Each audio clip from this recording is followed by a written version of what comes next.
memang yang terupdate yang 2021, tapi 2021 itu hanya 44 halaman kalau tidak salah. Jadi itu hanya penunjang.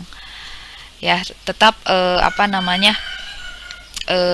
Utamanya yang Perpres ini ya, yang terbaru 16 2018. Nah, ini pengertian-pengertian ya. Nah, ini ya, terus ada metode metode pemilihan ya. Nah, ya, ada swakelola ini apa ya? Ini nanti apa namanya? Ya minimal Anda baca gitu ya. Nggak usah dihafal ini ya. Tidak usah dihafal, dibaca saja. Pagi supaya Anda tahu tempatnya di mana ya.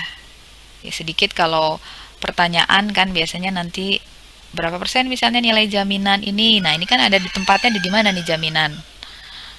Berikut ini misalnya metode pemilihan kecuali kan kurang lebih ya ini saya bukan nggak ini kisi-kisi lah ya sedikit. Nah, kan jadi ininya nanti harus dibaca gitu ya.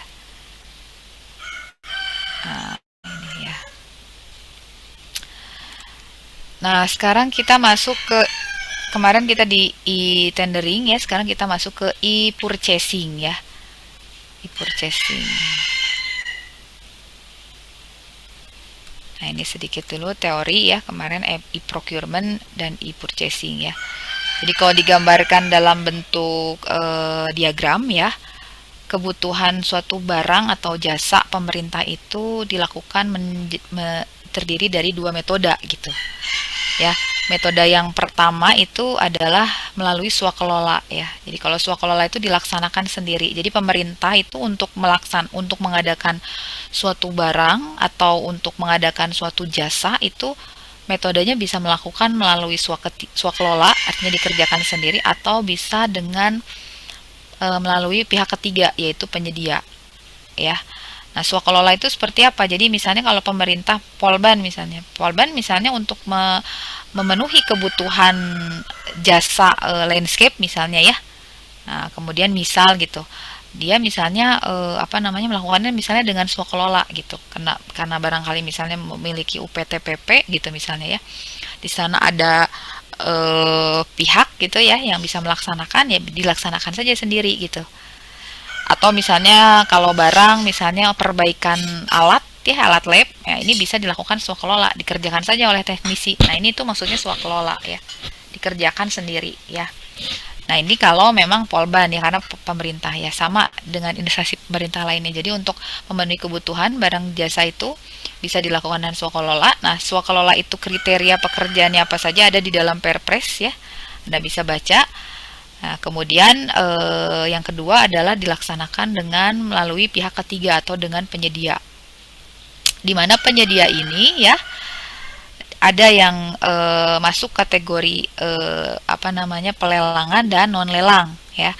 Nah, ini Perpres yang lama sebetulnya. Kalau sekarang walaupun melalui penyedia ya, kalau Anda dilihat di dalam apa namanya di dalam Perpres itu ada metode pemilihan ya, ada metode pemilihan. Ntar saya metode pemilihan.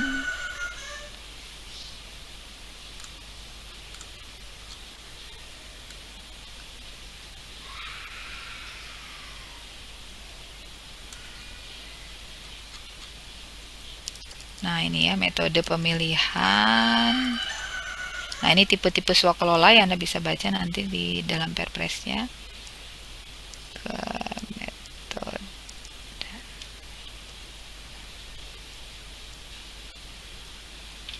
Nah, ini metode pemilihan. Metode pemilihan itu ada e-purchasing ya, ada pengadaan langsung, ada penunjukan langsung, ada tender cepat dan tender ya. Nah, sekarang ini semenjak 2018 semua metode ini masuk di dalam web gitu, di dalam artinya di dalam LPSC itu ya. Jadi kalau dulu sebelum 2018 itu khusus untuk pengadaan langsung ya, ini pengadaan langsung dan penunjukan langsung memang sistem proses pengadaannya itu dilaksanakan secara manual gitu. Tidak di dalam sistem, tapi diumumkan paketnya di dalam sistem gitu. Nah, tapi kalau sekarang kelima jenis ini gitu ya, semuanya sudah dilaksanakan menggunakan sistem ya, artinya masuk di dalam apa namanya LPSE ya. Nah ini ya. Nah kemudian ini pengertian, ini teorinya ya, apa itu e-procurement. Kemarin sebetulnya sudah kita masuk ke webnya ya, tapi ini teorinya ya sedikit. Proses pengadaan yang memanfaatkan teknologi informasi dalam bentuk web ya.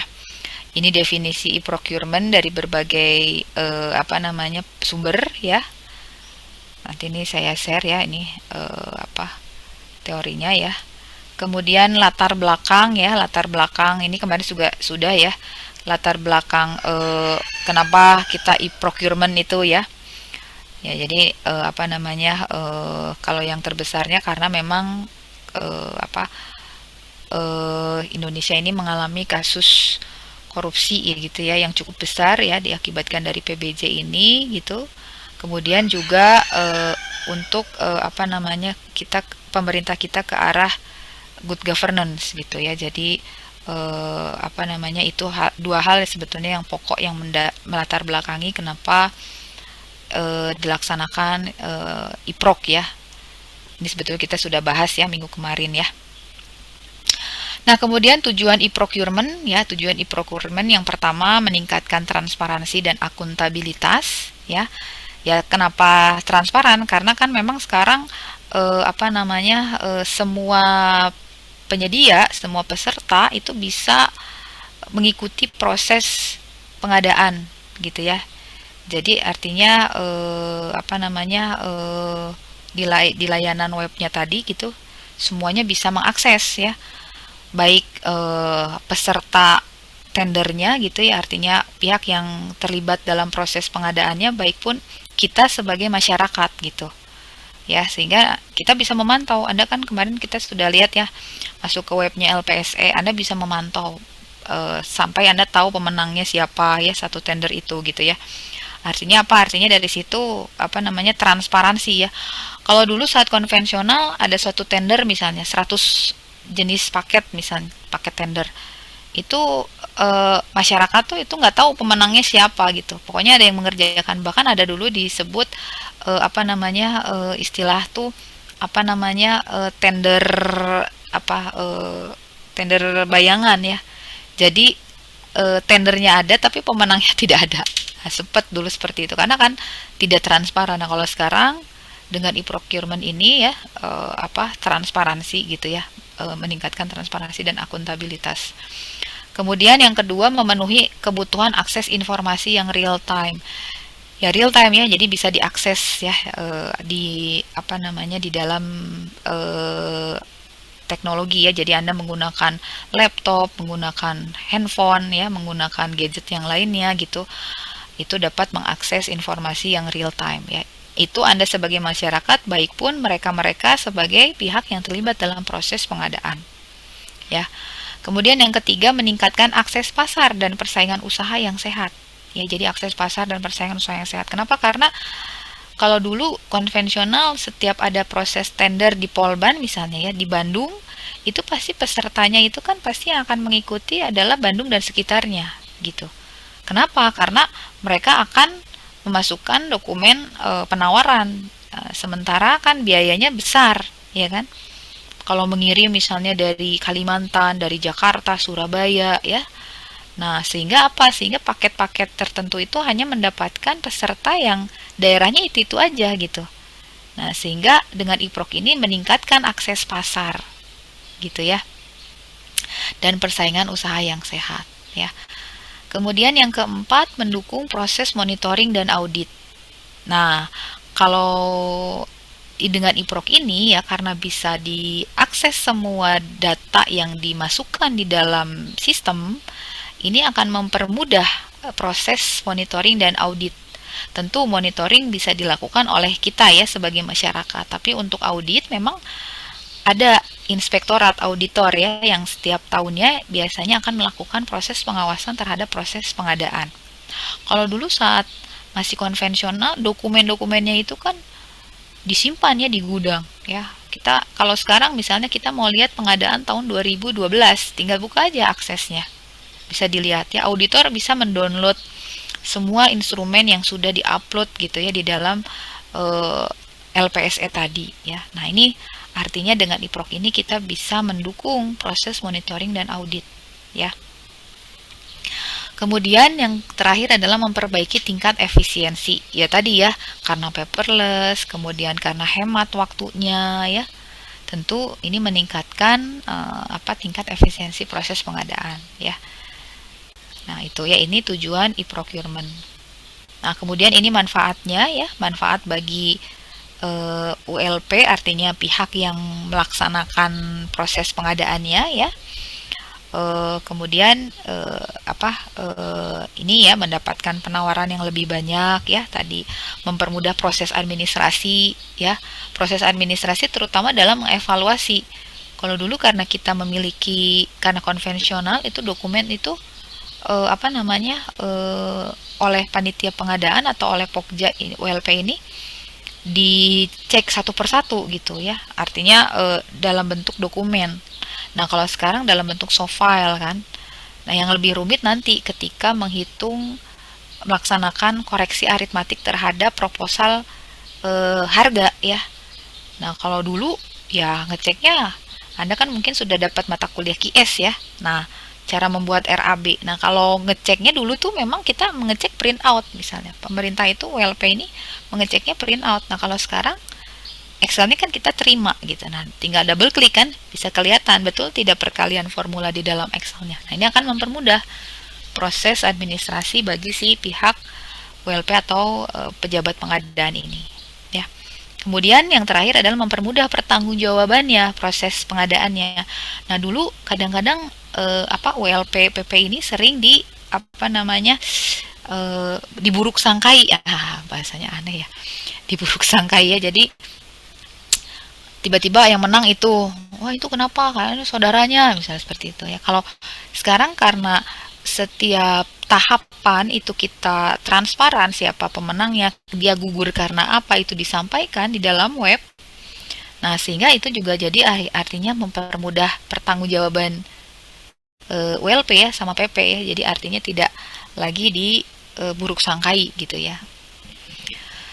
Nah, itu kemudian untuk bagi pihak penyedia ya, menciptakan persaingan usaha yang sehat, memperluas peluang usaha ya. Peluang usaha artinya biasanya dia mengerjakan proyek-proyek di Kota Bandung, barangkali dia akan bisa mengerjakan proyek di Jawa Tengah ya, Jawa Timur, Bali, bisa bahkan sampai Kalimantan, Sumatera ya. Jadi seperti itu, membuka kesempatan pelaku usaha mengikuti lelang ya, mengurangi biaya transportasi untuk mengikuti lelang ya. Jadi baik transportasi dokumennya ya kan, kalau kirim dari Bandung ke Surabaya itu kan biaya posnya berapa ya. Belum nanti ada tahapan unwizing kan, Anda lihat kemarin ya, kita sudah bahas tahap rapat penjelasan. Nah, di mana ada kehadiran dari peserta, ini ongkosnya berapa nih ke Surabaya gitu ya.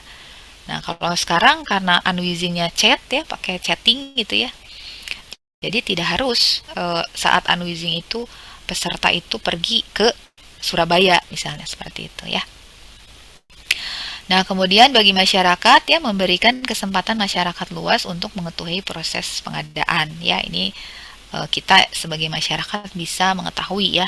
Walaupun kita tidak bisa mendownload semua dokumen-dokumennya ya pasti, karena kita bukan pihak yang terlibat di sana. Kita hanya bisa mengakses itu, melihat ya kondisi saja gitu, mengamati ya. Nah, seperti itu ya. Nah, ini ya e-procurement. Nah, mungkin sedikit saya sampaikan, kan Anda sudah belajar mata kuliah QS. Ini kaitan dengan nanti penawaran, ini harus, karena sekarang memang e-proc ya. Nah, harus diperhatikan nanti menawar pekerjaan ya. Kalau Anda berposisi sebagai kontraktor gitu ya, suatu saat mengikuti proses pengadaan ya. Ditempatkan di bagian penyusunan dokumen penawaran ya. Nah, harus ingat nih, kalau Anda menawar pekerjaan di kota Surabaya ya, tapi Anda domisilinya di Bandung ya. Kemudian dengan Anda menawar di Kalimantan, nah itu kan harus berbeda ya daftar materialnya. Nah, ini kan Anda udah belajar QS ya. Jadi itu nanti kaitannya juga seperti itu. Ya, sekarang memang memperluas peluang usaha, tapi jangan sampai salah. Nah, nanti kenapa? Karena ada konsekuensi. Nanti kalau Anda dimenangkan ya, kan kalau Anda lihat di dalam daftar harga ya. Nah, ada koefisien pengali ya terhadap setiap provinsi ya. Nah, provinsi yang terbesar tuh pengalinya kan wilayah timur ya. 1, jadi kalau harga material di kita misalnya katakanlah semen 40.000 satu sak, di sana mungkin 55.000 atau 60.000 gitu. Nah, jangan sampai Anda ikut tender misalnya ya di Sulawesi, nawarnya pakai harga Bandung. Nah, itu ya. Kalau nanti kaitannya apa? Nanti kalau kontraktor Anda dinyatakan sebagai pemenang, nah ini kan harus ikutan gitu. Tetap harus mengerjakan. Nah, bagaimana kamu kalau nggak jadi, Bu? Saya nggak jadi ya ini kontraktornya. Ya, nanti kontraktornya akan dimasukkan ke dalam blacklist ya, salah satu unsur yang bisa memblacklist si kontraktor gitu ya, yang sudah menang tentunya. Nanti kita bahas juga di sini ada blacklist itu apa. Nah, nah ini ya hanya perbedaan ya, kalau yang konvensional dengan e-procurement ya. Nah, ini kemudian ini adalah prinsip pemilihan secara elektronik ya. Dalam Perpres juga masih sama ya, yang 16 2018 juga masih sama ya. Prinsipnya efisien, terbuka, akuntabel, efektif, bersaing, transparan, adil atau tidak diskriminatif. Ini prinsip pengadaan ya. Kemudian keuntungan e-procurement ya tadi, karena ya sudah kita bahas sebetulnya ya, transparansi, akuntabel, efektif, efisien ya. Kemudian layanannya lebih cepat ya. Proses pengadaannya pun lebih cepat ya.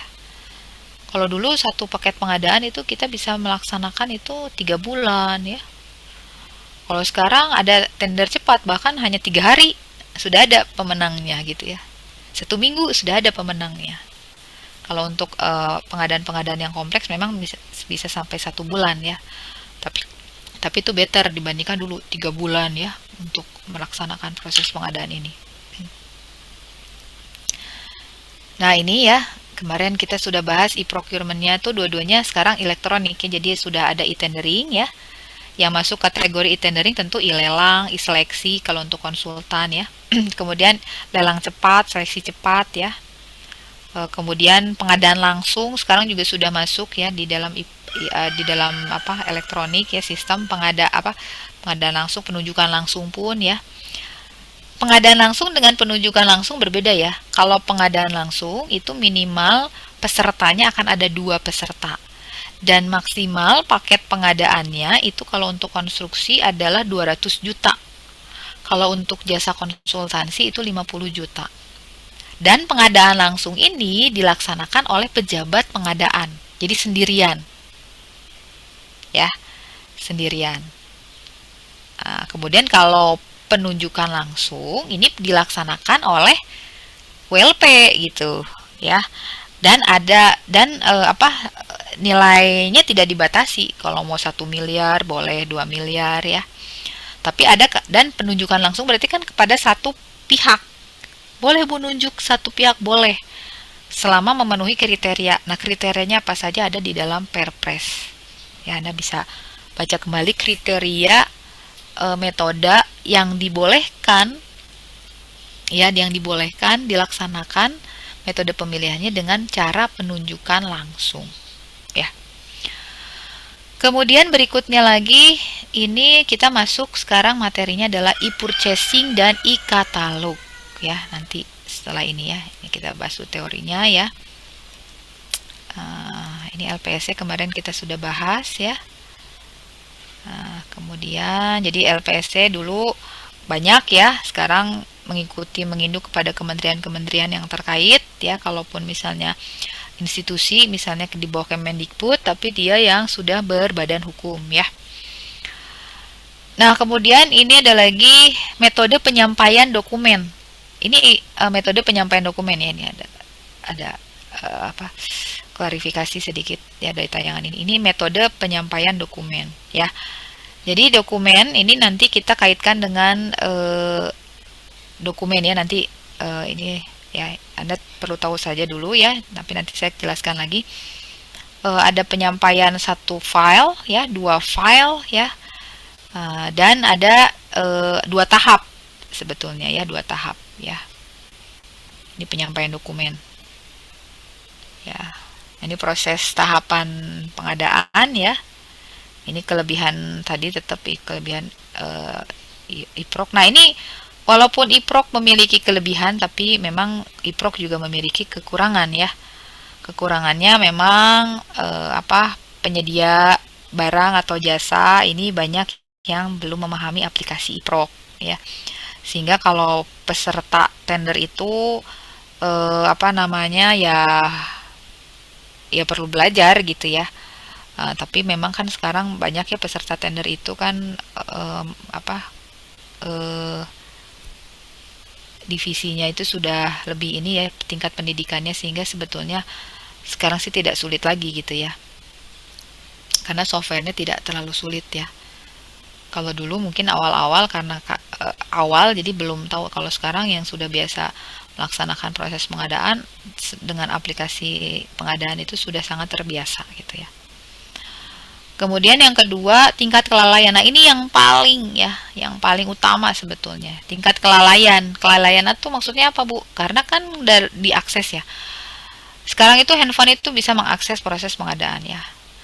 Nah, bayangkan kalau misalnya Anda sebagai posisinya pihak yang terlibat dalam proses pengadaan, upload download di handphone misalnya. Handphonenya kan ada user ID, password, lupa ya. Kalau Anda cuman mengakses absensi saja ya, pakai usernya sama password Anda, kan nggak ada data penting ya di situ ya. Tapi kalau ini data pengadaan gitu ya, kemudian handphonenya diretas misalnya. Kan sekarang banyak ya kasus handphone diretas ya. Nah ini ya, jadi belum di logout sama Anda di handphone. Nah, atau hilang lagi handphonenya barangkali gitu ya. Nah ini jadi tingkat kelalaian itu maksudnya di situ gitu ya. Atau di laptop pun misalnya belum sempat logout ya misalnya. Jadi itu nanti ya pihak-pihaknya kan tuh mereka punya masing-masing punya user ID gitu. Kalau untuk pihak pengguna ya, artinya owner ya, OLP, PPK, PP gitu ya, mereka itu untuk bisa mendapatkan user ID ya di dalam proses pengadaan itu, mereka itu harus memiliki sertifikasi keahlian di bidang pengadaan barang jasa. Jadi ikutan tes kompetensi di LKPP ya, baru mereka akan terlibat dalam proses pengadaan ini. Nah, jadi memang khawatir kan disalahgunakan. Kalau tadi lalai gitu. Ya, user ID atau titip user ID password. Nah, terus ada temannya yang melalaikan. Ya itu ya. Jadi maksudnya ini artinya karena elektronik ini ya, tingkat kelalaian sangat tinggi. Kemudian sebetulnya ini satu lagi, terbatas bandwidth ya. Tapi walaupun sekarang kan dengan e-learning ya gitu ya, itu kan mulai dilengkapi juga ya sekarang ya di negara kita ya, anggarannya juga mulai banyak nih tahun 2020 ya, 2021 terutama ya, pembangunan infrastruktur untuk bidang IT ini ya. Nah itu ya. Nah kemudian sekarang kita masuk ke e-purchasing ya, e-purchasing. Nah, e-purchasing ini adalah sistem pembelian barang atau jasa melalui sistem katalog ya. Apa itu katalog? Ya, e-katalog ini adalah sistem informasi atau informasi elektronik yang memuat daftar, jenis ya, spesifikasi teknis dan barang atau jasa tertentu ya. Nah, jadi yang mengelola e-katalog ya, e-katalog ini yang mengelolanya itu adalah LKPP. Jadi yang mengelola e-katalog ini adalah LKPP. Nah, e-purchasing itu proses untuk membeli barangnya ya, tapi harus sesuai mengikuti e-katalog yang sudah dikeluarkan oleh LKPP. Ya. Kalau tidak ada di dalam e-katalog ini ya, baik itu proses pengadaan barang, jasa, ataupun ya barang atau jasa, berarti prosesnya tidak bisa dilakukan dengan e-purchasing, tapi kembali lagi ke e-tendering gitu ya. Kalau e-purchasing itu belanja online ya, nih kalau Anda suka belanja online Tokped ya, Shopee, nah kayak gitu gitu ya. Nah, kalau itu Anda membelanjakan uang pribadi gitu. Nah, kalau ini membelanjakan uang negara ya. Sehingga apa? Sehingga yang bisa melaksanakan e-purchasing ini hanya PPK atau pejabat pengadaan. Ya, dia akan belanja gitu. Kalau dulu ya sebelum e-purchasing ini berkembang di Perpres 2015 ya. Dan makin ini di 2018 ya. Sebelumnya memang e-purchasing ini belum ada. Jadi Perpres 2010 yang 54 tahun 2010 e-purchasing ini belum ada ya. Nah, jadi masih e-tendering. Jadi kalau misalnya pemerintah mau beli laptop, mau beli kendaraan dinas misalnya, atau pemerintah mau beli apa namanya beton pracetak, nah beton pracetak itu dulu tender gitu ya artinya. Nah kalau sekarang ya bisa dilaksanakan dengan e-purchasing ya. Nah seperti itu gitu. Oke. Nah ini ya definisi e-purchasingnya ya menggunakan katalog ya, katalog elektronik ya. Tentu di dalam e-purchasing ini ya kan ini di sini ketentuannya adalah e-purchasing ini kan diselenggarakan dengan memuat informasi ya spesifikasi harga dan barang yang dikeluarkan di katalognya oleh LKPP ya. Dan e-purchasing ini hanya bisa dilaksanakan oleh pejabat pengadaan atau PPK ya. Kemudian nah ini ya. Kelebihan e-purchasing ya sama ya sebetulnya lebih transparan dan sebagainya bisa diakses ya. Kekurangannya tadi ya ini.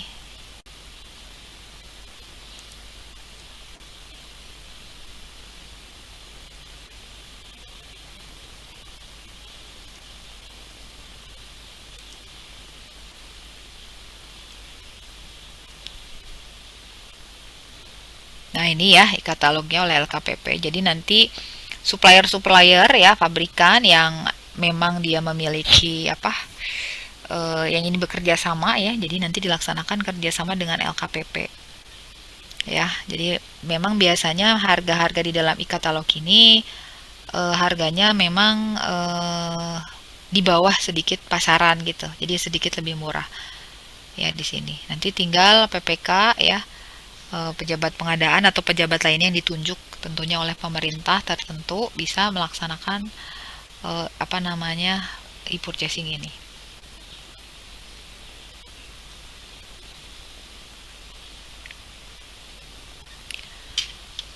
Nah, kita masuk sekarang ke Inaprok lagi ya. Inaprok, Inaprok.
Inaprok.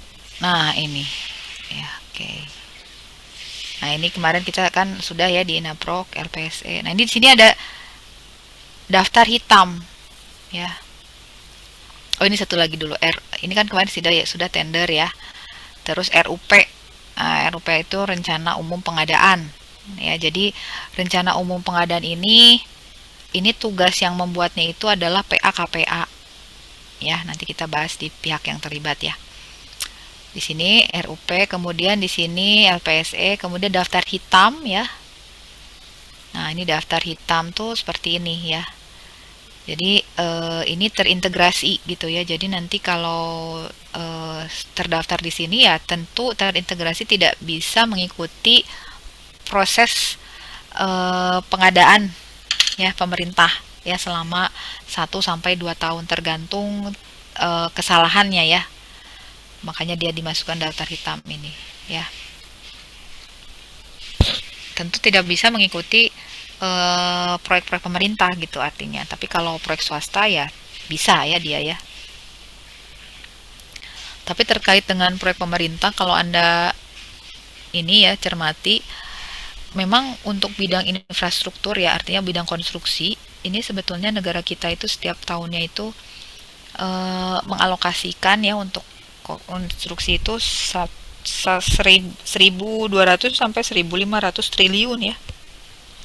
Itu untuk pemerintah, dan pemerintah itu kalau dibuat pie chart itu 70%-nya ya. Apalagi kan kalau infrastruktur itu pasti dananya lebih banyak pemerintah ya. Nah, mungkin kalau Anda gedung ya ada swasta, ada pemerintah ya. Seperti itu. Jadi memang industri konstruksi di negara kita ini banyak yang sumber pendanaannya itu lebih banyak dari pemerintah. Ya, hampir 70%. Nah, ini ya tadi. Ini kemudian nah sekarang kita masuk ke e-purchasing. Purchasing itu di sini, di produk ya. Nah, di sini tinggal belanja online ya. Cuman kita nggak bisa belanja online ya karena kita bukan pihak yang bisa. Nah, ini ya dari mulai barang ya, kemudian sampai jasa. Jasa juga sudah muncul di sini ya. Jasa ya. Misalnya apa nih? Trotoar tuh kan stand ya. Coba kita lihat. Nah, ini ya, ini pekerjaan coating ya, pekerjaan pipa ya. Gedung kan ada pipa ya. Nah, pekerjaan ini jasa ya. Terus memang belum ini ya, belum banyak ya. Kalau pekerjaan membangun gedungnya sih belum ya. Ya, ini pekerjaan profil baja, pekerjaan atap ya. Ya, ini kemudian apa lagi nih? Alat berat juga sudah ada di sini ya. Alat berat yang pertama ada kalau tidak salah, justru ya. Ini pelayanan apa nih? Jasa konstruksi. Oh, ini pelayanan kebersihan ya. Keamanan ya. Kebersihan ini kan terkait ya sama gedung ya. Gedung-gedung pemerintah itu kan tiap ininya harus dibersihkan ya.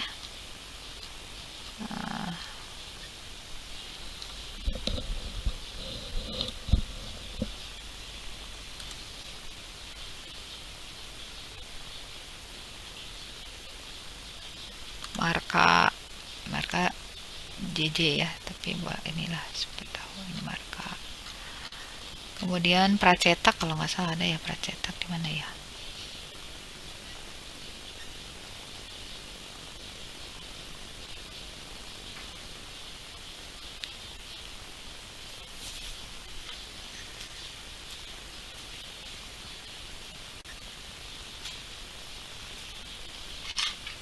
Ini mah peralatan ya.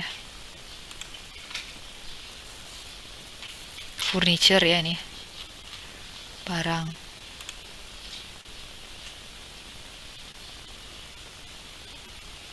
Hmm. Hmm.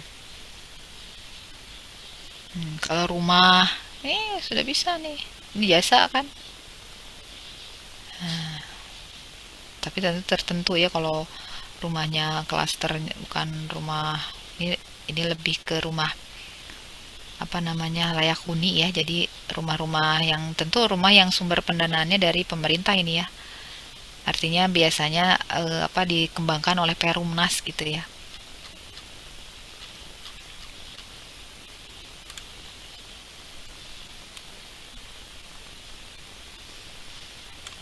Apa ini mah kendaraan ya. Kalau dulu kan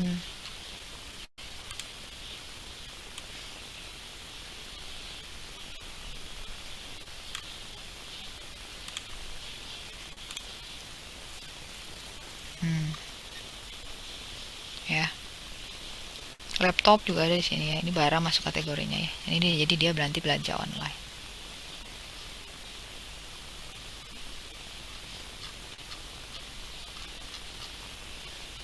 Nah itu ya.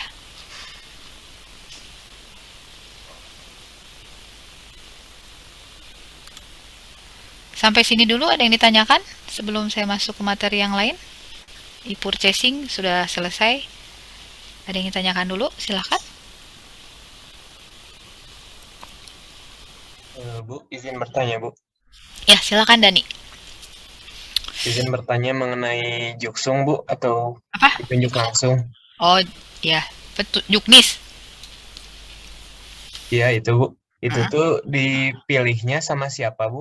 Sama kalau ditunjuk langsung gitu tuh, nggak berarti nepotisme, Bu.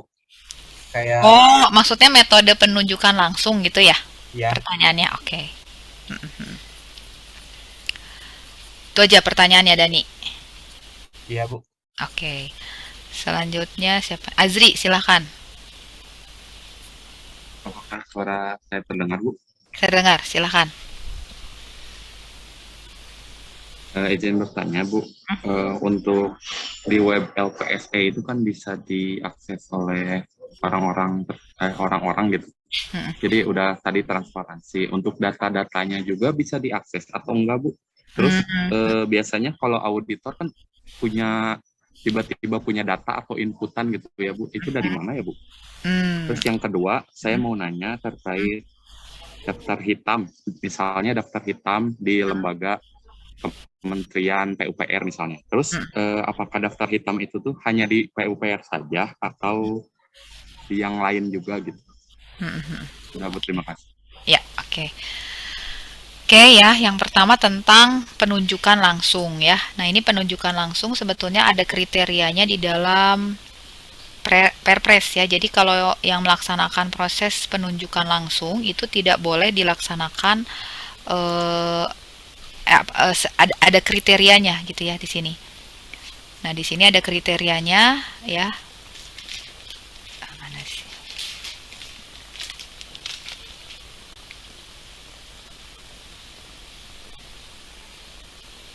Penunjukan langsung.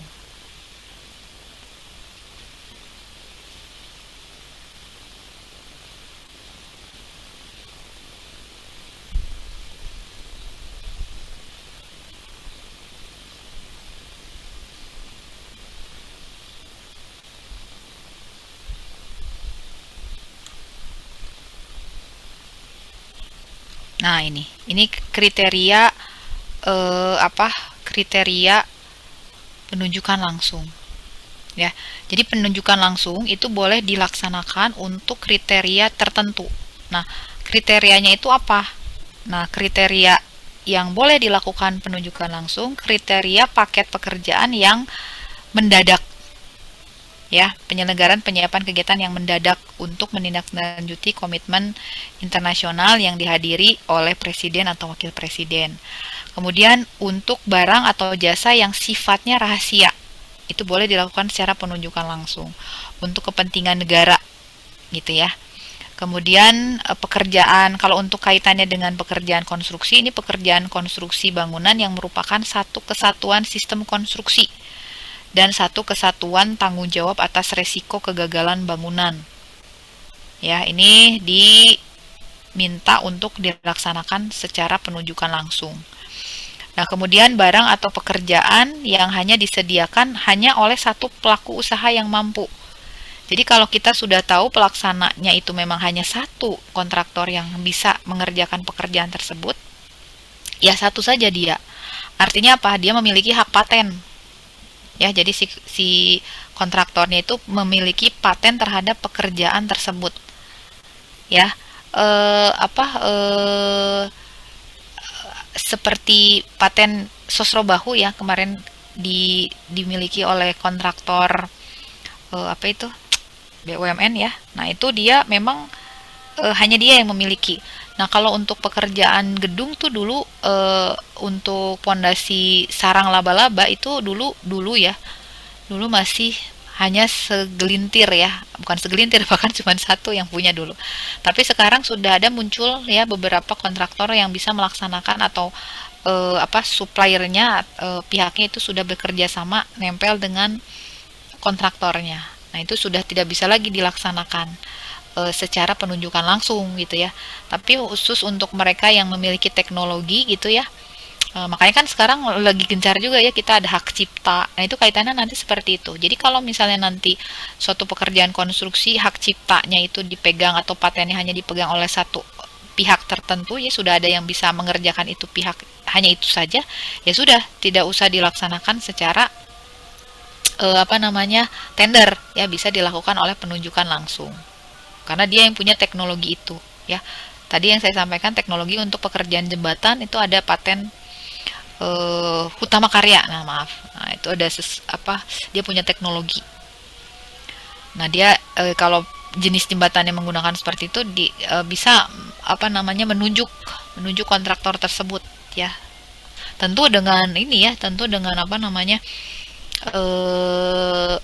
instrumen-instrumen pendukung ya kenapa teknologinya harus ini gitu ya nah seperti itu nah nanti barangkali juga kalau misalnya ada kontraktor yang sudah biasa mengerjakan pekerjaan gedung top down misalnya atau apa metode tertentu ya kemudian dia patenkan nah itu juga nanti bisa jadi apa namanya ketika ada pekerjaan gedung seperti itu ya bisa dilaksanakan dengan penunjukan langsung saja gitu ya karena hanya dianya yang bisa baru bisa melaksanakan pekerjaan tersebut ya nah kalau yang ini tadi untuk konstruksi bangunan yang merupakan satu kesatuan sistem nah satu kesatuan sistem juga artinya kalau anggarannya memang satu kesatuan gitu ya nah ini juga bisa dilaksanakan secara penunjukan langsung ya nah ini kemudian meliputi lagi ini kalau ini ya kalau pekerjaan lagi yang kalau konstruksi lagi nih pekerjaan prasarana sarana utilitas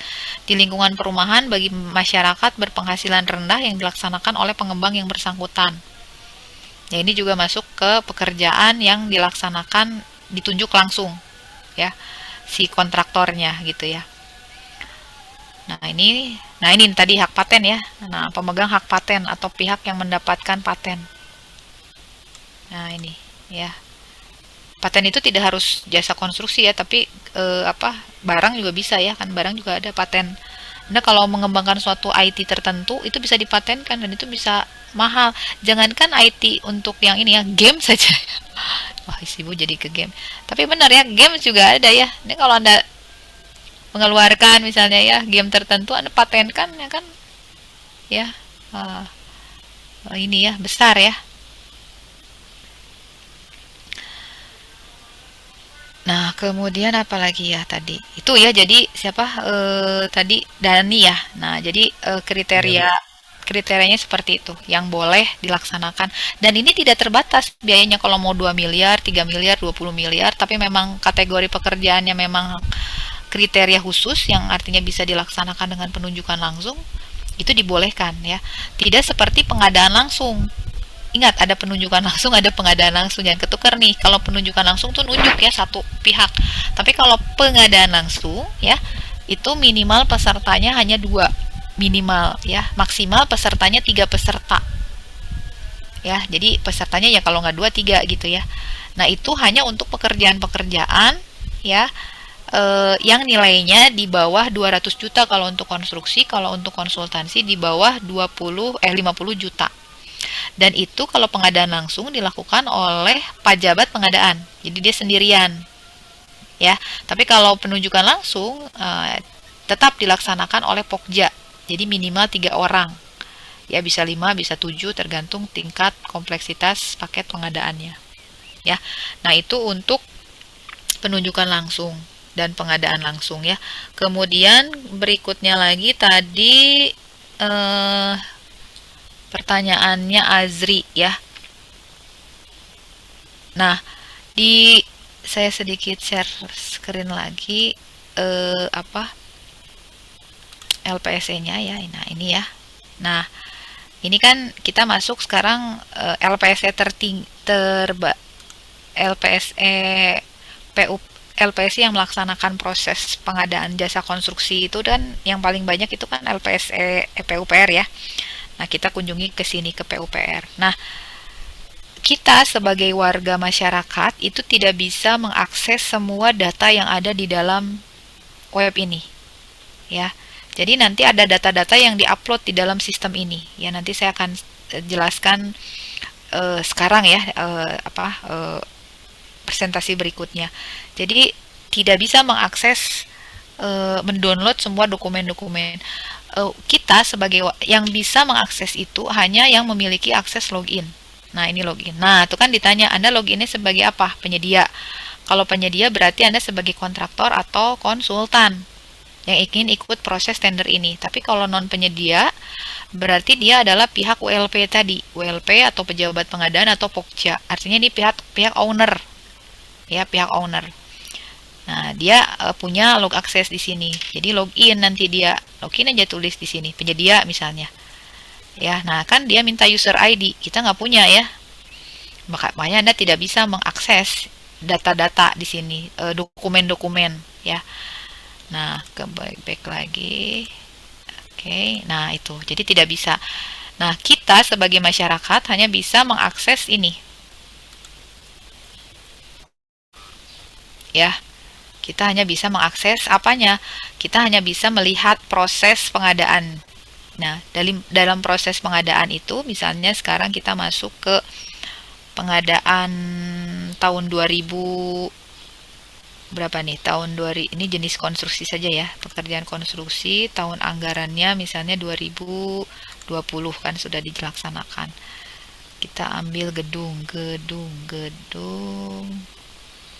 jalan pemukiman ya. Ini kualitas ya, ini ya ini pemukiman ya, peningkatan kualitas pemukiman ya, gedung nih ya, perawatan perbaikan ya ini ya. Nah, ini peningkatan kualitas pemukiman kumuh Tulung Agung katanya. Nah, kita cuma bisa melihat ini. Misalnya Anda di wilayah Tulung Agung gitu ya. Oh, ada kegiatan ini. Terus Anda bisa ngelihat, oh ini. Atau misalnya ada salah satu rumah yang kerabatnya atau siapanya, familinya juga yang dilaksanakan. Nah, ini kan, oh lihat di sini. Ya. Bener nggak ini tuh ada gitu paket lelang ini. Nah, Anda cuma bisa memantau ini. Kemudian Anda bisa juga lihat tahapan tendernya. Ya. Tahapan tendernya. Ya. Kemudian selain itu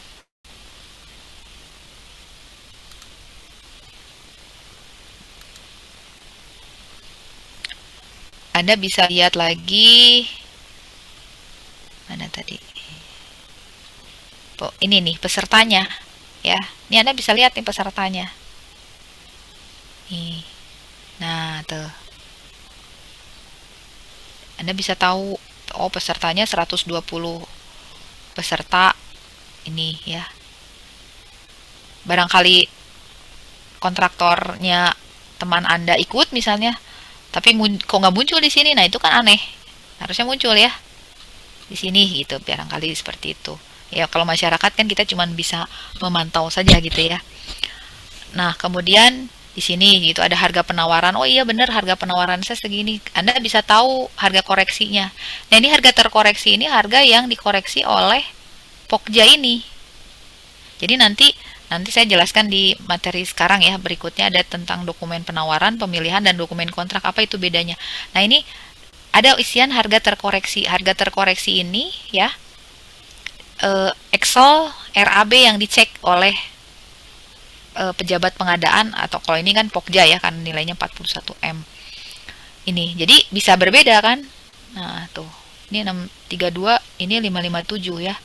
Uang negara walaupun 20.000 tetap ya dipertanggungjawabkan ya. Jangankan 20.000, 1 rupiah lah ya.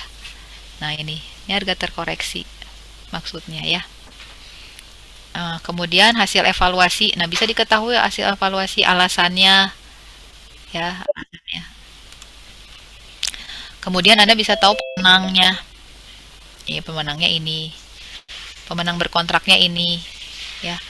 Nah, di pemenang berkontrak tuh nanti kalau di sistem tuh di-upload dokumen kontraknya, tapi kalau Anda kan nggak bisa mendownload ya karena kita masyarakat gitu. Tapi kalau kita pihak yang terlibat di situ ya, kita bisa mengakses. Tapi mengakses pun ya pihak penyedia ya, pihak penyedia, kemudian pihak pengguna ya, itu hanya bisa mengakses paket-paket yang diikutinya. Ya, jadi penyedia ikutan lelangnya di 10 paket pengadaan, ya dia cuma bisa mengakses 10 pengadaan itu. Termasuk juga Pokja. Pokja juga hanya bisa mengakses 10 paket yang memang dia urusi. Ya, nah itu. Nah, kalau PPK ya, kalau PPK dia bisa mengakses semua data di satu institusi gitu. Misalnya Polban kan punya PPK. Nah, yang masuk kategori pekerjaan yang dilaksanakan dengan PPK-nya dia gitu. Nah, dia bisa akses semua datanya.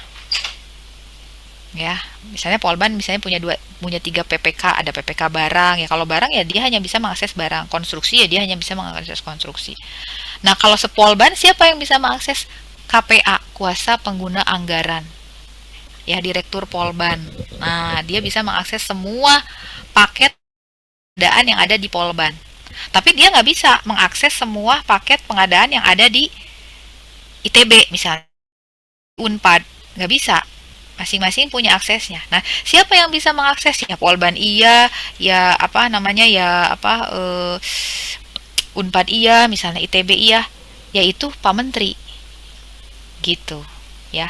Selain Pak Menteri siapa lagi? Auditor yang ditunjuk oleh kementerian tersebut.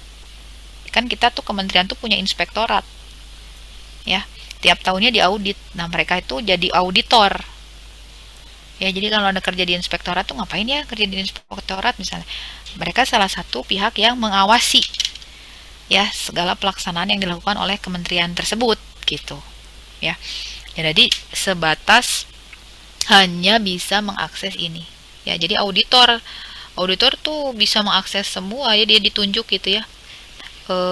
Tapi dia juga ditunjuk terbatas ya. Jadi nanti di sini di isiannya itu tidak terus karena selama 1 tahun ini auditornya misalnya tadi Azri sama Dani gitu. Tahun depan kan bisa saja yang ditunjuk untuk mengaudit Polban barangkali misalnya. Jadi misalnya Yulianti misalnya sama Trina, bisa seperti itu gitu. Ya, jadi dia hanya bisa mengaksesnya di tahun sesuai dengan surat tugas itu gitu. Ya, kalau auditor. Kalau Pak Menteri ya selama kurun waktu menjabat juga sama ya. Nah, nanti gimana? Kalau semua gimana, Bu? Kalau semua pengadaan di Indonesia ini siapa yang bisa mengakses? Kepala LKPP. Ya, karena kepala LKPP itu kan dia adalah kementerian tapi bentuknya non kementerian gitu. Jadi kalau Anda bikin hubungan kontraktual, dia kontraknya terhadap presiden. Dia tuh selevel dengan menteri gitu. Ya. Dia tuh lembaga non kementerian. Nah, maksudnya gitu. Ya. Nah, itu ya. Jadi seperti itu. Kita nggak bisa mengakses ini. Ya. Nah, kemudian gimana Bu kaitannya nanti dengan dengan daftar hitam? Nah, daftar ini LPS ada banyak. Nah, setiap daftar hitam itu bagaimana? Nah, nanti kalau di awal itu belum tersaring. Misalnya gini, di awal tuh di mana? Di awal saat proses pengadaan.